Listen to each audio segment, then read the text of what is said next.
Muito obrigado, Sr. Presidente.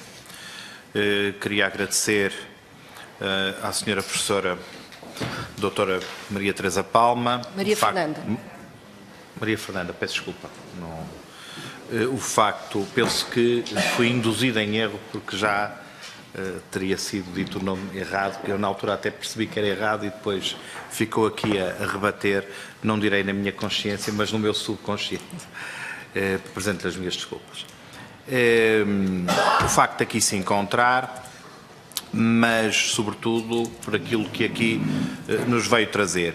Nós já estamos, enfim, com algumas audições sobre estas iniciativas legislativas, enfim, de vária ordem e com índoles completamente distintas, porque ouvimos profissionais de saúde, ouvimos pessoas, associações responsáveis e diretamente interessadas na matéria, ouvimos, enfim, peritos também de vária ordem e, de facto, aquilo que a senhora professora aqui nos trouxe e aquilo que deixou antever naquilo que não quis para já dizer na sua reflexão é, de facto, um auxílio muito sério e muito responsável à tarefa legislativa e eu penso que as suas palavras iniciais sobre o facto de que a Universidade, a Academia, não pode viver numa Torre de Marfim, mas tem que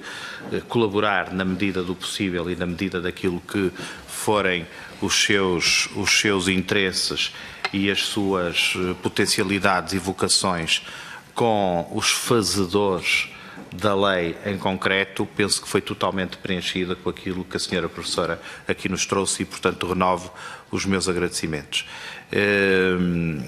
Eu estive o mais atento que pude e penso que estive bastante em relação àquilo que a senhora professora aqui nos disse. Confesso que fiquei logo desde o início com a sensação de que uma tentativa de discussão no sentido de poder, enfim,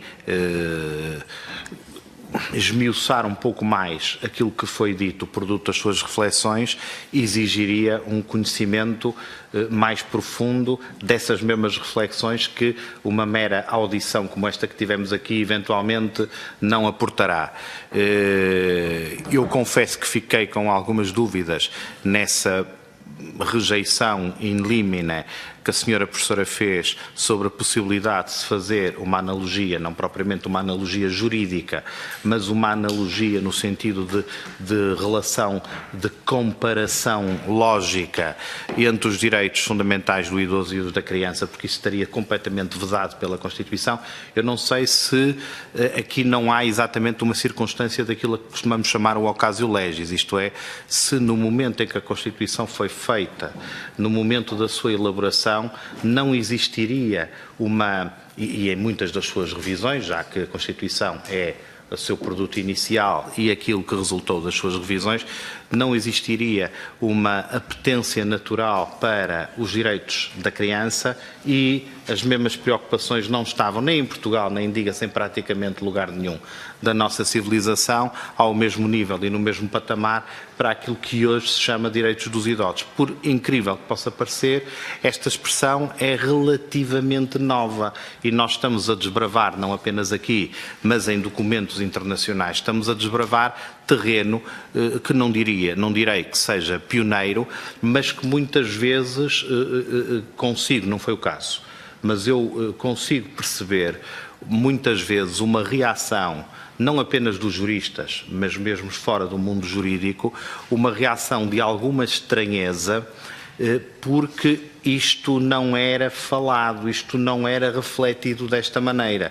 Há aqui uma consciencialização que tem, digamos assim, os custos da novidade e que eventualmente terá que fazer o seu caminho. Aliás, grande parte das críticas que temos ouvido, mais uma vez não foi o caso da senhora professora, porque a sua reflexão, e não estou a dizer isto para ser agradável de modo nenhum, mas a sua reflexão esteve muito acima desse patamar, mas muitas vezes nos dizem que estamos a ir depressa demais. Portanto, há aqui uma espécie de velocidade controlada que temos que ir em relação a termos de fazer, do ponto de vista legislativo, aquilo que entendemos que temos de fazer. Há aqui uma ideia que eu também confesso que tenho algumas dificuldades. Por exemplo, à partida, os idosos não têm quaisquer restrições no exercício dos seus direitos. E essas restrições virão não da sua idade, como alguém já disse aqui, não de uma lógica legislativa deformada por aquilo a que já ouvi chamar o idadismo, mas em virtude de uma eventual perda de capacidades que pode decorrer da idade, como eventualmente até pode decorrer de outros fatores conjugados com a idade ou que sejam, digamos assim, coevos, me permite a expressão, do avanço da idade. Eu não sei se isso será tanto assim, porque existem de facto algumas restrições em virtude da idade. Por exemplo, nas relações que se tem com a administração, existem benefícios e existem restrições. Por exemplo, restrições, estou-me a lembrar de uma relativa, por exemplo, à carta de condução e de outros exercícios de direitos em relação aos quais, pelo mero facto de alguém atingir uma determinada idade, à partida já tem que se sujeitar a um conjunto de crivos administrativos que o não tem um outro adulto no pleno exercício dos seus direitos, mas noutra faixa etária. Obviamente que em matéria de direitos fundamentais as coisas não serão assim e esses limites terão que obedecer a todas as limitações que nós conhecemos e que a nossa Constituição obriga em relação à restrição de direitos fundamentais. Eu concordo com o raciocínio que me pareceu, enfim, de uma oportunidade muito de acentuar em relação àquilo que disse sobre os crimes específicos contra idosos e o problema da responsabilidade ser meramente residual ou se assim não for, a própria lógica da criminalização estará em causa. É, de facto, o grande obstáculo do ponto de vista jurídico-constitucional que, na minha opinião, temos que vencer. E não é fácil. E aqui o texto que está neste momento em discussão é um texto que não é a primeira vez que o digo nestas audições, é um texto que voluntariamente, volitivamente, quis ser um texto de partida. Quis ser um texto para ser trabalhado na especialidade, por exemplo, na questão da epígrafe, por exemplo, inclusivamente na sua sistemática, onde há diversas considerações, por exemplo, do Conselho Superior da Magistratura, que fazem críticas muito pertinentes a aspectos objetivos da nossa iniciativa no que diz respeito ao direito penal. E este diálogo que, tenho que o dizer, nos 4 anos que estou neste Parlamento, não tenho tido oportunidade de aferir em concreto, em momento de especialidade, uma tal riqueza de contributos como estas iniciativas têm a oportunidade de receber e, portanto, só por isso estas iniciativas, na minha opinião, embora obviamente politicamente suspeita, já é de louvar, porque, embora não exista na sociedade portuguesa uma grande discussão, temos de o reconhecer, sobre esta matéria, em relação aos peritos nas suas diversas ordens, nós temos que reconhecer que os contributos têm sido múltiplos e temos que o dizer desde já, sem qualquer rebuço, têm alterado e melhorado e construído soluções legislativas que no final do processo de especialidade se tornarão claras também por esses contributos. Desde já eu permito-me fazer o pedido, que com certeza será secundado por todos, da senhora professora, nos poder deixar o seu contributo escrito, porque até a sua profundidade merece uma reflexão que eventualmente poderá ser muito mais apurada através de uma análise mais criteriosa e com mais tempo. Esta ideia de uma espécie de baloiço no sentido eu ia dizer de movimento pendular, mas nem é tanto isso. Entre a responsabilidade das famílias e do Estado, eu confesso que tenho algumas resistências em conseguir aproximar-me. A ideia de que quanto maior é a responsabilidade do Estado, menor é a responsabilidade das famílias, e quanto menor for a responsabilidade das famílias, maior é a responsabilidade do Estado, eu penso que aqui estamos numa situação onde as exigências concretas, que dificilmente terão de ser, do ponto de vista formal, criteriosamente observadas no tipo, a responsabilidade será daquele que, no seu momento concreto da verificação dos factos, tiver à sua cura, ou seja, tiver essa mesma responsabilidade à partida, poderá vir a ter essa responsabilidade criminal. Nós não podemos partir de um pressuposto de que não podemos criminalizar porque a responsabilidade é do Estado, ou podemos criminalizar tudo porque a responsabilidade é das famílias. Eu sei que não foi bem isto que a senhora professora quis dizer, como é evidente, mas exagerando um bocadinho, só para fazer valer um pouco da argumentação que eu estava aqui a querer significar.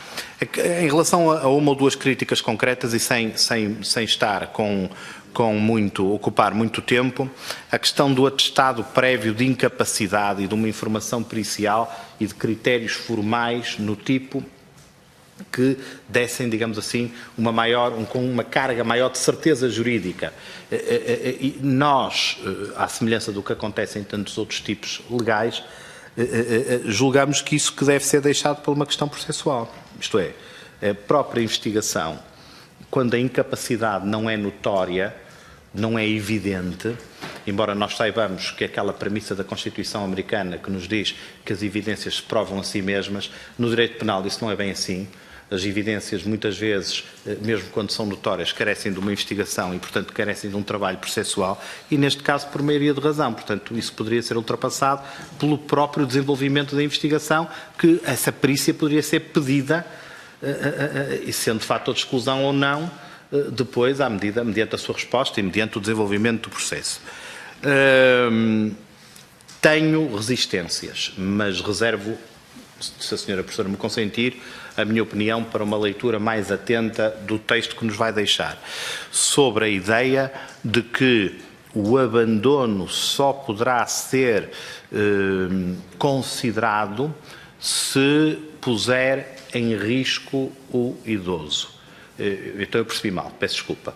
A ideia que eu fiquei é que o crime de abandono só poderá ter algum relevo jurídico-penal se não pelo abandono em si mesmo, mas quando existe risco para a vida do... Como existe atualmente, é um crime contra... Sim, pois. Mas, caso contrário, será um mero crime contra a sociedade. E portanto, com... Não. Caso seja configurado como está nesta proposta legislativa, não é um crime contra a vida. Não é porque não há uma regulação... Exatamente, mas isso é intencional. Mas eu pareceu-me antever, peço desculpa se assim não foi, uma crítica a essa visão. Em certo sentido, sim, mas posso explicar depois. Bom, muito obrigado. E queria agradecer uma vez mais e dizer que, de facto, e não é a primeira vez que eu digo nestas audições, é para isto que existe o processo de especialidade. E que, com certeza, não temos dúvida nenhuma, o resultado final deste processo de especialidade será muito produto dos contributos que aqui temos tido, do qual o da senhora professora é, de facto, muitíssimo bom, se me permite. Muito obrigado.